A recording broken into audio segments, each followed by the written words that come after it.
So good afternoon. I'm sorry for the little bit of just going to go ahead and we'll launch into the Income Tax Subcommittee of the Ways and Means Committee. And the first bill on the agenda today is going to be Leader of Strations, House Bill 360. Thank you, Mr. Chairman. So I'll bring to you a substitute. It's LC 443086S. Do y'all have the substitute? Yes, sir. All right. So as I presented this bill in last subcommittee. The only thing we've done now in working with the Department of Revenue is we made it clear that this is just to apply in the in Atlanta, so in downtown Atlanta. So we've really narrowed this down in that application that's within a proximity of the referenced Cabbagetown Historic District. So as discussed before, for use in the downtown Atlanta area in anticipation of the World Cup that's coming up, that this would apply in this area. And that's just to fit with the intent that I outlined at the previous subcommittee hearing. Do we have any questions from members of the committee? No questions for the author? Any comments by the chairman of Ways and Means? I'd make a motion. A motion, have a second. Any further discussion? Hearing none, all in favor signify by saying aye. Aye. Opposed, same sign. Carries unanimously. Thank you. Thank you, Mr. Leader.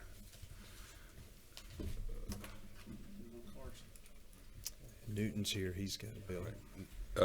Next will be Chairman Newton's House Bill 144. Thank you, Mr. Chairman, members of the committee. I bring you House Bill 144, LC 501006. This is a continuation of a program on preceptor tax credits to have physicians, nurse practitioners, and PAs who are willing to train a month at a time students. And we've been trying to grow the number of medical students and physicians in Georgia, growing the number of advanced practice registered nurse programs as well as the PA programs. This gives them the hands-on ability to do that. This bill just streamlines the program a little bit. It makes it a flat amount for however many rotations, up to 10 a year it does, a physician or practitioner uses. It also adds dentistry to the list because we are adding a dental school, and hands-on experience is vital there as well. And finally, on lines 49 and 50, there is an aggregate tax credit cap of $6 million in a year. This does extend the sunset from 2026 to 2030 that can allow us to continue training more physicians to get us out of the 40th in the United States in physicians per capita. Second hearing. Do we have any questions from members of the committee? This is the second hearing. We have one. I'm sorry. Do you? Okay. Okay. We got a motion to have a second. Second. Any further discussion? All in favor signify by saying aye. Aye. Opposed, same sign. Carries unanimously. All right. Is that it for me? Next on the agenda is House Bill 290, Chairman Carson's IRC update bill. Ready? Thank you, Mr. Chairman, members of the committee. This is our annual Internal Revenue Code update bill. Basically, what you see in the bill is just moving the dates around to make sure that Georgia Title 48 in regard to income taxes in conformity with the current dates for tax year 24 that we're lining up with the Internal Revenue Code and the changes that were made in Congress thereon. The changes, I'm told, by Department of Revenue are very minor, and as I mentioned the last time we met, the estimated fiscal impact is zero, if not is next to zero, if not zero. The only two changes really affect 501c19s, which are veterans organizations in regard to grants and so forth, as well as payments that would be received from or sent, to recipients from the California disasters, as well as the the rail disaster in Ohio, and it's hard to imagine many Georgia taxpayers being impacted by that. I don't believe, if I'm correct, to the committee aid, I don't believe there's a fiscal note yet on this. Okay, yeah, I did receive that. Yeah, so just that's all the bill does, really, Mr. Chair. Chairman Blackman has a question.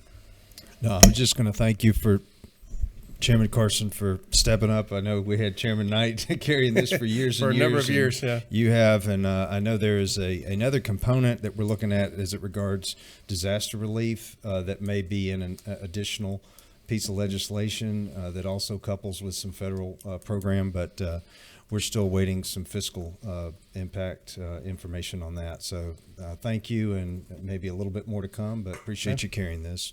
I'm going to move as is, do pass if the chairman's okay with that motion. Do we have any other discussion? Hearing none. We got a motion and a second. All in favor, signify by saying aye. Aye. Opposed, same sign. Motion carries unanimously. And I would like to also echo the thanks to the Department of Revenue. Each year, y'all do a fabulous job of helping put that bill together. Once again, a great job. So, Income Tax Subcommittee of Ways and Means stands adjourned.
Well, ladies and gentlemen, we call the Valorem Tax Subcommittee to order, and the chair recognizes Representative Cannon to present House Bill 129.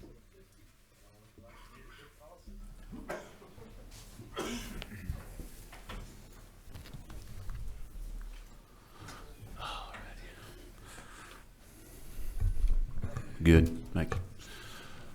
Thank you, Mr. Chairman. Members of the committee, I have for you House Bill 129 LC 442876. This bill passed the House last year, 167 to 1. It also came out as a recommendation from the Senate Study Committee on the Preservation of Farmland. The purpose of this bill is to provide some flexibility to the CUVA statute for non-family farms and to give them the ability to rent farmland that is currently enrolled in CUVA. As the code reads today, if a CUVA qualified family farm wanted to lease their farmland to a non-family farm entity, it would breach the underlying CUVA covenant for the landowner, even though the land would remain in agricultural use.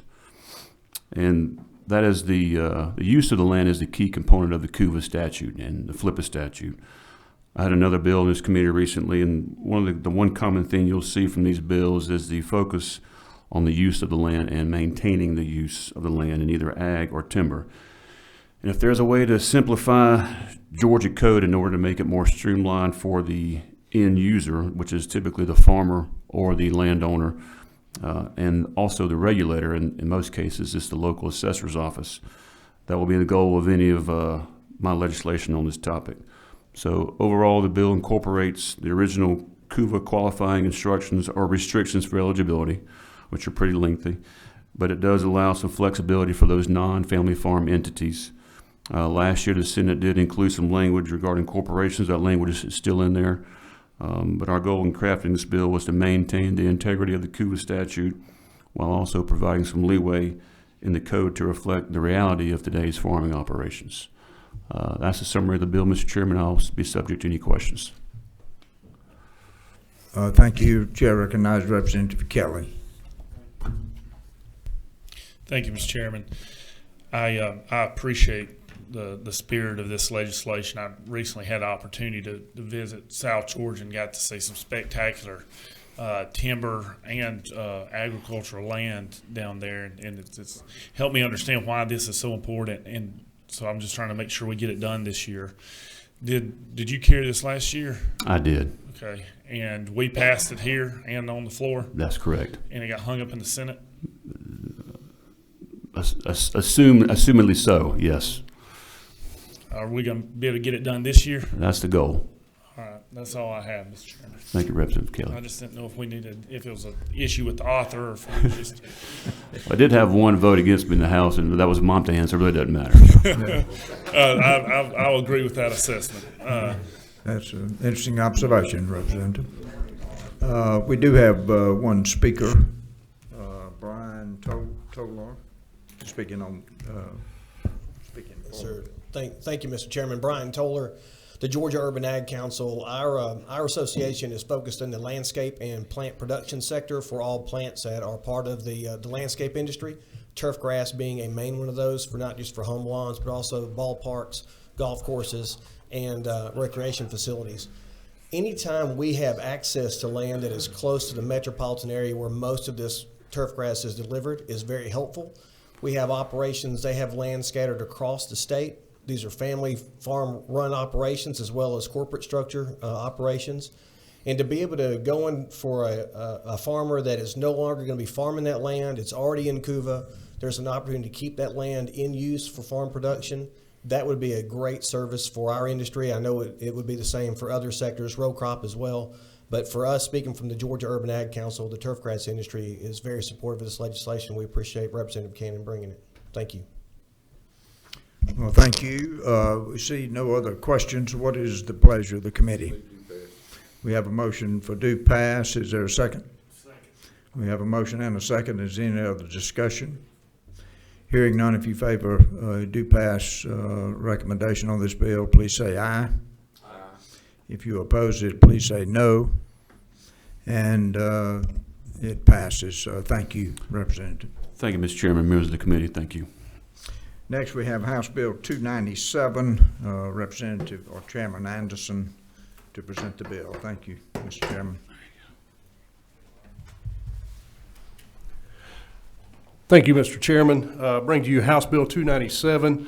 This is a bill that was actually passed last year in the House and passed in the Senate.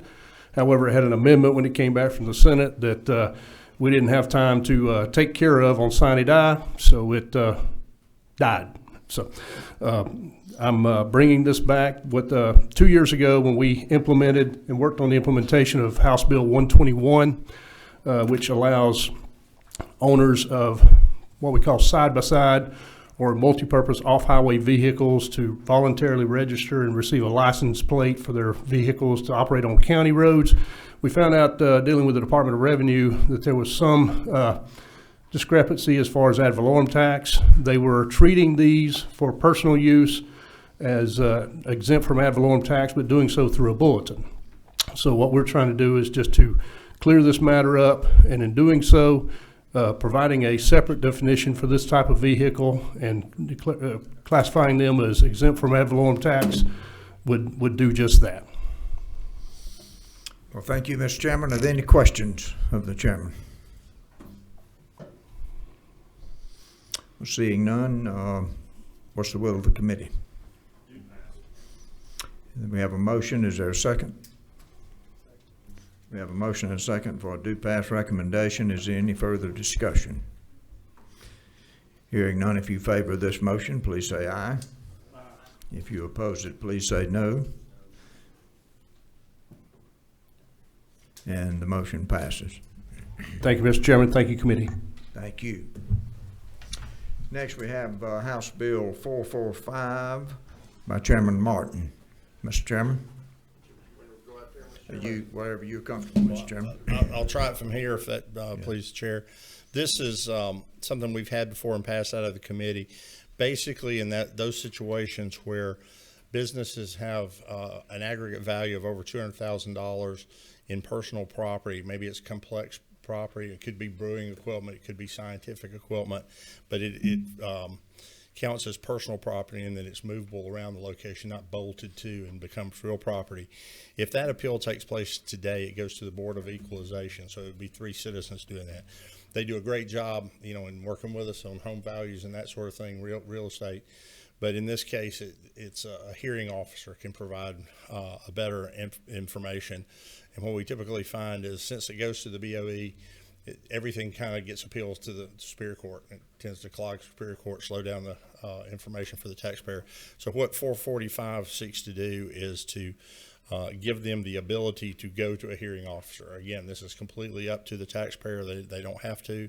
If they choose to go to the hearing officer, they do not have to hire an attorney. They can go themselves. The early part of the bill has some formatting.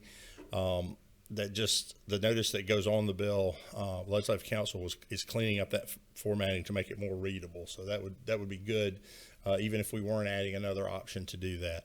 And then the last section of the bill, Section 3, in working with the counties, we're giving them a little more latitude to get the proper folks to be those hearing officers, and giving them, because those are hard to find. So we're giving them the ability to beef up their hearing officers in the event they need to. Mr. Chairman, that's what the bill does. We passed it out of the committee last year, and I believe we may have, one of the last 2 years, one or both of those, we've actually passed it on the House floor and sent it to the Senate in one way or the other. But I would ask the committee's favorable consideration. I think this streamlines the appeal process for our business community, unclogs our superior courts, and just provides better all-around service for our citizens. Well, thank you, Mr. Chairman. Sounds like an excellent bill to me. We do recognize the chairman for a question. Thank you. To Chairman Martin, this, as you just stated, we heard that this is first hearing this year for this bill, correct? This is the second one. This is second. Yes, sir. We would be ready to go. Okay, good. I won't step into the chairman's Good. I just want to make sure. If the subcommittee, I was going to make a motion to waive the rules if this was, in fact, the first hearing, but absent of that, I move due pass. We have a motion for due pass. Is there a second? We have a motion and a second. Is there any other discussion? Hearing none, if you favor this motion, please say aye. Aye. If you oppose it, please say no. And the motion passes. And that concludes our agenda, and so the Ad valorem Tax Subcommittee is adjourned.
Good afternoon. We'll call the Sales Tax Subcommittee of the House Ways and Means Subcommittee to order. We have 2 items on the agenda this evening. I think both of these are our second pass at it.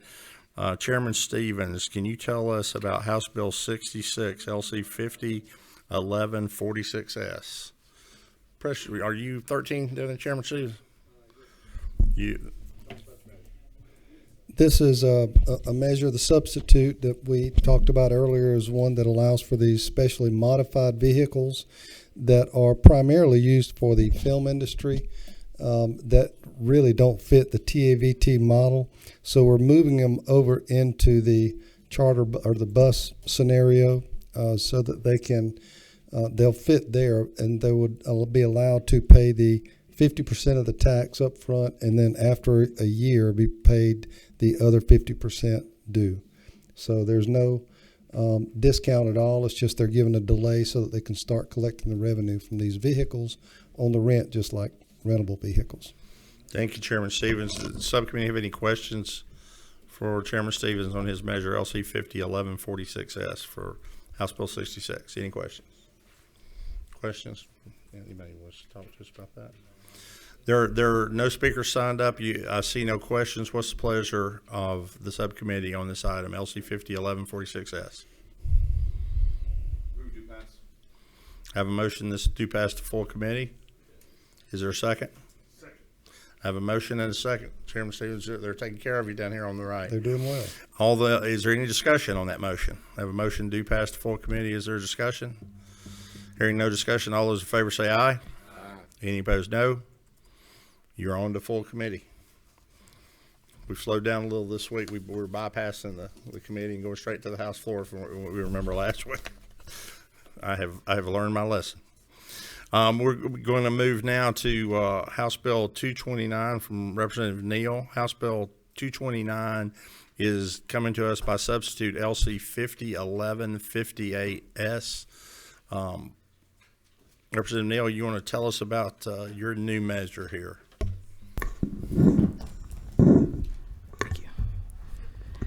Thank you to the committee. Thank you to the chair. We are back with House Bill 229. Before, the bill was related to Clayton County only, essentially, and it would allow for us to be able to have an exemption for taxes on construction materials that are related to an East Bloss initiative between the years of 2025 to 2030. After some conversation with entities inside and outside of this body, the change has been, 1, to make it open to all of the state. That's 1. And 2, lines 39 to 41, adding the language that reads as follows: is for a local school system which has in effect a base year value, adjusted base year value, homestead exemption from ad valorem taxation for educational purposes for all residents of the local school system. Outside of those 2 changes, the bill is slightly longer just simply because when speaking with legislative counsel, she wanted to qualify what construction materials actually were. And she said that was only for administration purposes only. So outside of that, those are the only changes that have happened with the bill. Thank you. Are there questions for the gentlelady? Questions? Question. If I could ask the committee to just stand by just for a second and let me confer with our counsel.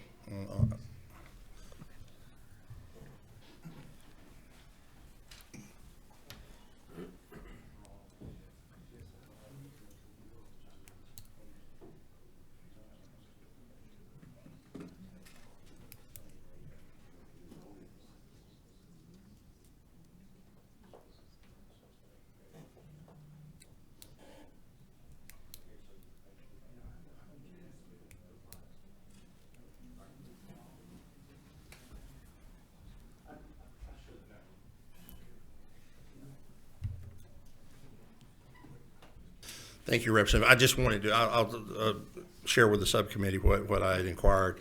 I just wanted, when you read all residents, I wanted to make sure that this just provided that the base year exemption went for the homesteaded property, not necessarily all, but Learning Council has advised in line 41, it says the base year value homestead exemption. So just wanted to make sure we didn't cast the net too wide. And Yes. what that isn't it true, Representative Neal, what we're doing there is the school systems that already have a floating exemption with a base year or keep the exemption opt-in to 581, we would recognize their willingness to be good stewards of taxpayers' money and be careful, and therefore we're passing along the ability for them to save money on their construction materials. That's how that links up together. You do have a question, number 27. Who is that? Is that Chairman Jones? Thank you, Mr. Chairman. How would locally authorized charters and state authorized charters be treated based on the definition in 40 through 42? Re-advise the first part of your question. How would who? Locally authorized charters and then state authorized charters be treated? In other words, what I'm trying to get at is that definition effectively affecting the ability of a public charter school to be able to take advantage of this rebate? If that's only if they fall into the parameters of, if they don't opt in, they can't take advantage. Based on my interpretation of how it's been added. Let me see if I can help here. Yeah. Chairman Jones, you can help me here. Can publicly authorized charter schools take advantage of the county East Bloss? They can, but only in concert with the school system. So in other words, if Fulton County has a charter and Fulton County can take advantage of the East Bloss, as can those charters, but it has to be married. Well, and I will ask our attorney for this, but my understanding is if the project is being paid for by the East Bloss, it can be available to them. Am I correct? Can we just confirm that, Mr. Chairman? Yeah. Oh, sorry. I didn't. Okay. If you'll come out and press the button, or. Sorry. Do you understand the question? Not exactly. We're going to go with a little latitude here.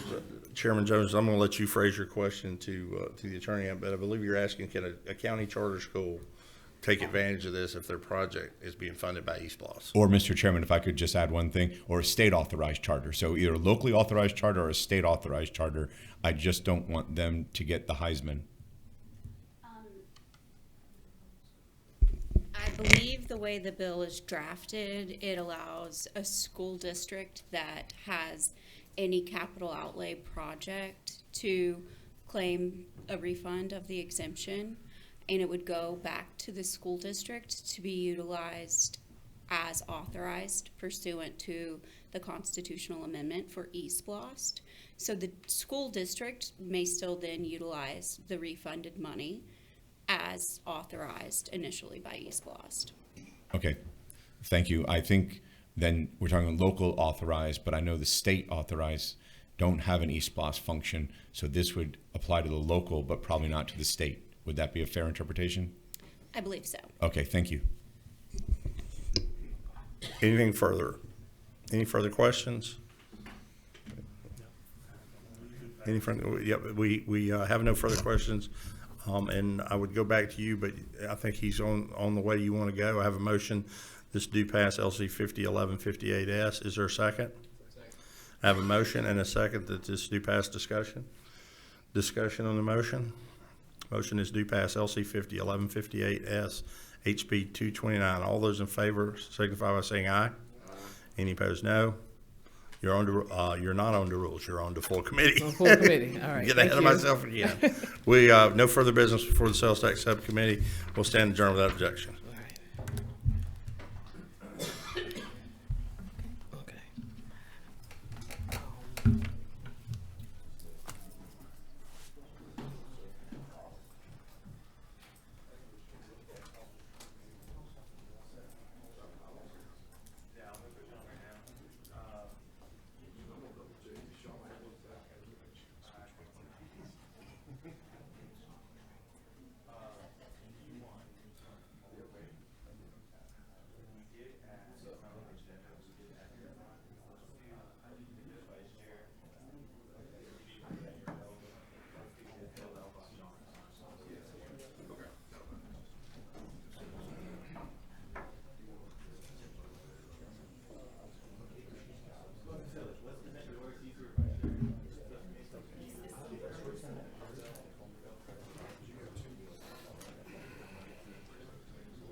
No, I'm good with that.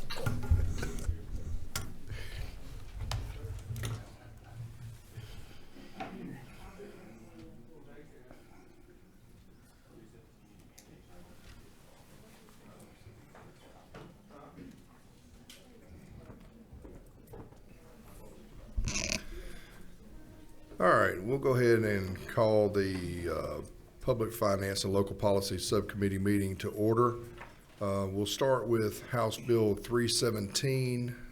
Chairman Stevens, if you'd like to present that, and I guess you could talk about House Resolution 192 as well as you go through, since they're kind of companions.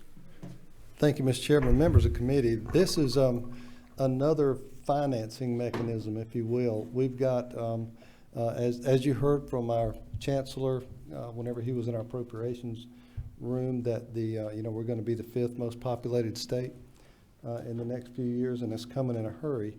We currently have a couple of mechanisms that are similar to this. We have a CID, which typically are in cities that allow for community improvement districts and allow, instead of taxing the entire taxing district, to concentrate that improvement, if you will, on the folks that want it. I've just done one for downtown Savannah on River Street. Everyone on that River Street area wanted it. They wanted to tax themselves. They didn't want to put the burden on others. It's expensive, as you might imagine, since Oglethorpe had come and discovered Savannah. Very similar to that is a TAD, tax allocation district. In Bryan County, the fastest growing county, we did one for those 2 years ago. That's one also that uses bonds to back as we extend water and sewer and roads and underground utilities and all that stuff that a city has to do, backed by bonds. But we put the burden, if you will, on those folks that live, that are going to be living in that area, so that it doesn't spread it out to those folks. Well, this is also a very similar structure. The difference being it is just private. Every single state around us does this particular mechanism. It's one that allows for private investment, private bonding, and it's one that I'm going to let my Mr. Hunt here next to me explain how it works. It's a long 54-page bill. We're going to talk about this year and again next year, since it'll be a constitutional amendment as well, and it will bring us in line with all of our surrounding states that uses this mechanism. And before I'll turn it over to Mr. Hunt, if you can imagine, the timing is perfect. The phenomenal devastation we've had with hurricane that has come through the center of our state all the way up to Augusta, and the amount of devastation, generational wealth that has been lost. This particular mechanism may be something that can help these folks. So I'll turn it over to Mr. Hunt. Thank you, Chairman Stevens. For the record, my name is Philip Hunt with Rathel Hunt and Associates. I can really sum this thing up in basically 3 or 4 statements. So the first one is a city or a county is what has to authorize and create these districts. It starts with the city and the county. I've heard detractors in different states say, it's private districts and stuff. No, it's started by the city or the county. That who has to approve these things. Second thing is the districts themselves. What powers do they have? These WRIDs have only 2 powers. They can finance public infrastructure, and they can maintain public infrastructure. That's it. That's all we can do. So if you think about everything that's infrastructure, in the operative term is public infrastructure, things that are horizontal, on and below the ground, road, bridge, water, sewer, stormwater, sidewalks, streetscapes, things of that nature, that's what we can finance. But to the extent the local city, county, state, DOT, or utility provider don't want dedication and have to maintain those assets, that's fine. This becomes a great maintenance mechanism also. So we could dedicate to ourselves those items that the cities, the counties, and the other governments don't want. The other thing, Chairman Stevens already said, this is the last state in the Southeast that doesn't have a version of this bill. So this bill actually is the Florida law, tweaked a little bit, and there's over 1,059 of these districts in Florida now It works very well. And somebody did an estimate years ago about how much infrastructure was going in Florida using this tool, and it was estimated something like 60% of the infrastructure going into Florida was being financed by these districts. A couple of things I would like to add to that. I heard a minute ago talk about TIFs and TADs. This is the opposite of a TIF or a TAD, where you're asking cities or counties or school boards to give up some of their ad valorem taxation. The beauty behind this is it's an additional assessment layered on the land in that district only. Only the local users pay it. And the cities, the county, the state, the school boards all still collect 100% of their ad valorem taxes. So not only do we not ask for any, we're going to produce a lot more. And then one other point Roy asked me to make sure everybody knew is these districts, when you petition the city or the county, they require unanimous landowner consent. So there's nobody coming kicking and screaming in this. It is unanimous consent to create that. So I think those are the high points, but I would be happy to answer any kind of questions. All right. Any questions from members of the committee? Chairman Williamson? I've just got a quick question, maybe a dumb question, but as far as the pricing and the selling of the bonds, does it work just the way any other governmental entity issuing a bond as far as, are you going to get the same pricing? Actually, great question. So it works just like a city or a county or a water board because it is a governmental entity. But because we do non-rated bonds, today's rates are 30 years fixed rate, about 5.5%. So they're not quite as good as a city or a county, but again, they don't have the city or the county rating on them. It's strictly the real estate backs them up. So none of the revenues associated with the water system or anything like that? No, sir. So that still goes to the local utility provider. Okay, and then a follow-up question, if I may, is this, what's the ACCG's position on it? Are they neutral? Oh, we're going to find out in a minute. Okay, thank you. Representative Cannon. Thank you, Mr. Chairman. I guess just in terms of if they had a redress or an issue, who would they approach if they had a problem with their public infrastructure? Who's accountable? Who are they accountable to in terms of taxpayer money?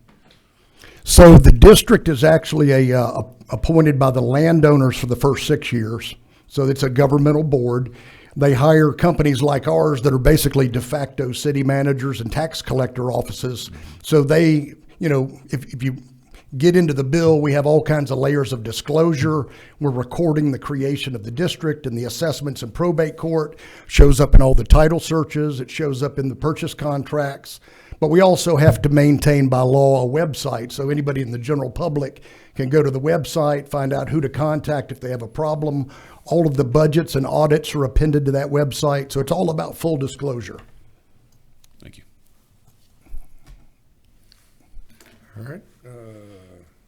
Representative Buckner. So when you mentioned that about do they get taxed by this and then by the county or the city that it's located within? Yes, this is an additional non-ad valorem assessment placed on the land just in the boundaries of that district. But keep in mind, you know that typically this is open land that has infrastructure added to it. You know that going in. Well, then we make sure you know it going in. That's what I'm saying, that there's different layers of disclosure that we record in probate court so that every title search shows that, hey, you're in the Twin Creeks Improvement District, you're going to pay an extra assessment of $1,000 a year on your lot. And oh, by the way, anybody can prepay in part or in full at any time with no penalty their assessment if they choose to.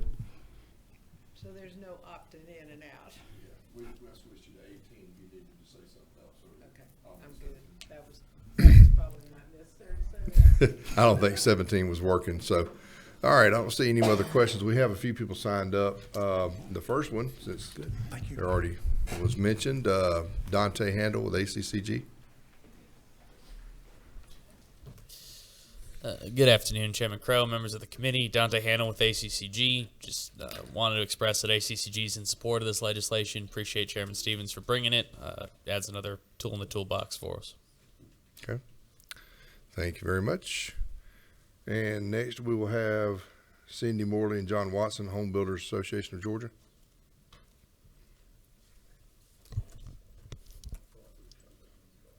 Chairman and committee members, we appreciate the opportunity to speak. I'm Cindy Morley. John Watson. We are with the Home Builders Association of Georgia. We're here today to support this bill. We feel like this bill would add another tool to the toolbox to help us put more houses on the ground and address the housing shortage that is now impacting Georgia without putting the burden on taxpayers. Thank you, and we appreciate if you would support this bill. Representative Cannon, I just wanted to be crystal clear as Cindy's statement, and having dealt with this over a number of years, this is a tool in the toolkit that enables something very special to happen, which is not have existing taxpayers pay for new infrastructure. It is only borne by the residents that are inside the geographic boundary that know that in advance. They know that at the point of purchase. They're reminded of it serially along the way. So it is for all local governments an opportunity to create infrastructure without putting it on the burden of the residents that already live in that community, city, or county. And as a home builder, we are obviously supportive of anything that creates more supply, because if macroeconomic conditions have any standing still left in the world, more houses will at least allow for a flattening of pricing that we think is beneficial in the long run for Georgia. Thank you. All right, looks like we got a couple of questions or comments. I don't know if these are for y'all, but Chairman Martin. Well, Mr. Chairman, it can be for whoever. I'll let you direct it. But and I apologize, I had that call and did have to step out. So if this was covered, I'll get it offline. But so you create these and you do your bonds and you handle that. But I'm going to assume you're doing your infrastructure. You're not doing a school system, right? Because you can't create another independent school system unconstitutionally in the state of Georgia right now. So my question is, when it gets down to density and you know, that sort of thing, tell me how this merges into the school system that, you know, may or may not today or in the future. I think I don't know that it passed here, but you know, had a fee, an impact fee for education and so forth. Tell me how that merges into this operation. So who makes the zoning decisions about density? And because we all know the Board of Education in the area has to write the checks. That's a great question, and I'm glad you brought it up, because this in no way affects any of the current local legislative process, the development approval process, zoning, permitting. All of that is as it is today. All this is a financing tool. A lot of times we'll go through the PUD process, get the development approved for schools and everything, and then we'll come back to that city or county, say, by the way, we would like to finance this infrastructure through this district. Will you create the district for us? So it is totally separate from the development approval process. Okay, so if I may just to wind up, so the inside one of these, you would go through the same zoning process within a county that somebody outside would go through, and you would have, if a county had a Board of Education that had a part into that or had a say so into, hey, we're not approving that till we have schools to do it, you would be subject to those same criteria, so that we had the infrastructure in place to properly handle the folks that needed the education. Yes, sir. That's what I was trying to mention at the beginning. It's just the city or the county, because they're at the table with the school board. We have to get that city or that county to allow the creation of the district. So it stands to reason that's part of the negotiation on the front end for approval. Okay, Chairman Williams. Thank you. To the gentleman, and I'm sorry I didn't catch your name. It's Philip Hunt. Mr. Hunt, so you represent basically a manager. Y'all act as district managers. Is that what your company does? We do, and a lot of the people that are behind me in this coalition, there's a little over 100 of developers and home builders and other professionals that are interested in the passage of this bill. Okay, so, but y'all's business is actually basically running these districts on behalf of the Yes, sir. We're actually the largest district manager in Florida. There's about 1,000 districts, and we manage about 220 something of those. And that's a friendly question. I'm just trying to get my mind around it, because you said that the bonds you would be issuing are secured by real estate, But if you're selling, if you're going to be selling homes and they're selling to first-time home buyers or people that want to come in for jobs or whatever, how does that? How do you perfect the collateral on the bond when you're selling this real estate? Does it follow the real estate? Is it? Yes, sir. And if so, what position does it have as a lien? Is it on top of the mortgage, or is it subordinated to the mortgage? How does that work? So it's, and I can't remember if we're co-equal in lien status or subordinate to ad valorem here, but we're either the same or one notch below, but we're ahead of all other liens and mortgages. So you'd be ahead of the mortgage on the property. We are, but this is where it gets kind of, it's hard to make the distinction sometimes. We don't have a mortgage.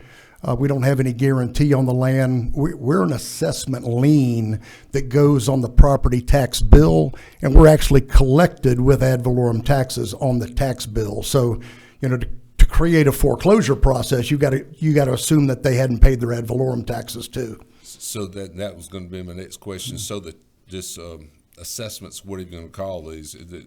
Technically, they're not taxes, correct? Correct. They're non-ad valorem assessments because they're not based on value. So they don't go up with value of the house. But it will be collected by the local tax commissioner? Yes, sir. And then they would be reimbursed for their cost. And I hadn't dug into the bill. I apologize, but they can't be mandated to do that. I'm sure they would have to opt in. They would have to be in agreement with the tax assessors to do it. Or I believe the way it's worded now, it's mandated statewide, like it is in Florida. Okay, I don't know the answer to that, but thank you for answering those questions. Sir. All right, Representative Cannon. Would the I guess the TAD, or what's it called again? Well, this would be a WRID, a Workforce and Residential Infrastructure District. Would they be, I guess, subject to like the service delivery strategy for cities and counties? Just like they are today. Okay. Another question was, if I can, Mr. Chairman, is on the assessments. Is that's not an ad valorem based assessment? It's just kind of something they come up with that they have to get generate revenue from every parcel, or how's that work? Yes, sir. What we do on the front end is something called an assessment methodology study. It starts with an engineer's report where they detail all the public infrastructure that's allowable, and then we determine what the market can bear in assessments without basically blowing the market. We have, like I said, hundreds of comps in Florida and other states. And the home builders can only lay off so much assessment. We can't finance all the infrastructure. We can only finance generally a portion of it. But I wanted to bring this point up. I should have done it earlier. One of the big focuses of this is making housing more attainable, workforce housing. And the way you do that with the first-time home buyers is, let's say a typical assessment in Florida might be $20,000 per lot. The annual payment for 30 years would be $1,500. The way we use the tool, especially for the first-time home buyers, is you can now drop the price of that lot $20,000. The end user is still going to pay it, but he's paying $1,500 a year for the next 30 years. But on the front end, we've now dropped the price of that lot $20,000, which reflects in the home value too. So the big national guys that do a lot of the first-time home buyer building, this is why they use the tool. That's why they like the tool.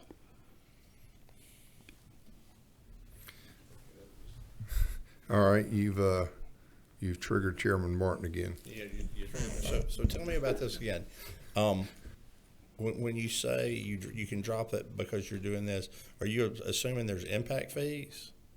No, sir, not at all. What we can do is, let's say a lot value is $50,000 is an example. And $20,000 of that lot value is infrastructure cost. That developer doesn't have to sell the lot for $50 now. He can sell it for $30. He's still going to get $20,000 from the bond issue. So he's made whole. He's got his $50,000. But the end user now bought the lot for $30,000 instead of $50. And he just has to pay his $1,500 assessment the next 30 years. The other benefit of that is if he's in the house for 5 years. Well, I mean, all right, so I follow you now. Okay. All right, so tell me how that makes the house cheaper. He's actually still paying. It might make it cheaper up front, but I mean, you get into ratios. I mean, I'm not a mortgage lender, but if as sorry, I'm looking up there, Bruce Williams and Chairman Williamson. We've only served together 10 years, and down here, and it's just, as Chairman Williamson asked, you know, seriously back to this is, you know, where do you stand in terms of the lien? You know, if you stand, you don't know if you're co-equal to the county. I think actually that Valorem Taxes is gonna, I think, trump your bond. It probably does. I think it does, but still, if that person has that travel with it, do they not? Does the mortgage banker not take that into account on ratios when they're buying a house? I mean, that would be like my dad giving me $20,000 for the down payment, and if I'm not missing something, you can't borrow a down payment now. That throws off the ratios. So how is this able to magically inject money in that a mortgage banker and Chairman, if I need to take that offline, I will. I don't see how that affects the cost to the buyer, because if that were the case now, somebody could just do a lesser down payment and finance the mortgage. So I don't know the mortgage rules and what all they do and don't pick up. I mean, it stands to reason they pick some of it up, but it is the reason that the big nationals like the D.R. Hortons and all, on their first time home buyers, they love this technique. I mean, they do everything they can to get the lot price down. But it isn't really. It's just the money's coming from someplace else. The lot costs what the lot costs. I don't think all of it flows into the mortgage calculation, but that's, like I said, I'm not a mortgage. Yeah, I'm not trying to belabor it. We can take it offline if you'd like. I'm happy to do that. We actually got one more person to speak to it. I'm just trying to do the math. Sure. Yeah, and I know there are some down payment gifts that can be given on certain types of loans. So I don't know. I would be interested in hearing kind of how the finance structure works on that myself. But we did have one more speaker, Matt Yarbrough with Council for Quality Growth. Thank you, Chairman, committee members. My name is Matt Yarbrough. I serve as the Director of Policy and Government Affairs for the Council for Quality Growth. We're excited to be able to present today along with the coalition that's already mentioned in regards to this bill. I did want to highlight one thing that Phil kind of mentioned, going back to the core concept that the counties and cities have to first approve this. There is actually an important third entity that is mentioned in the bill. So on page 13, lines 317 through 325, if this district is proposed to be created within a CID, the CID also has the ability to approve or deny its entry into the market. That's important, particularly for the council, given we represent 25 of the CIDs across this state. But we're excited to continue to see this tool move forward, and we appreciate the chairman for bringing it. Thanks so much. All right, thank you. It looks like we have exhausted all of our flashing buttons, so thank you. This is a first hearing only, so we'll have a lot more discussion about that. So thank you for coming. Thank you, Chairman. Appreciate it.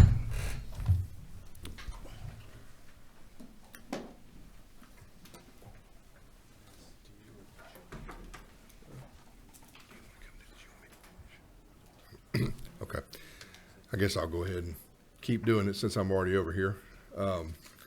House Bill 186, Representative Ridley.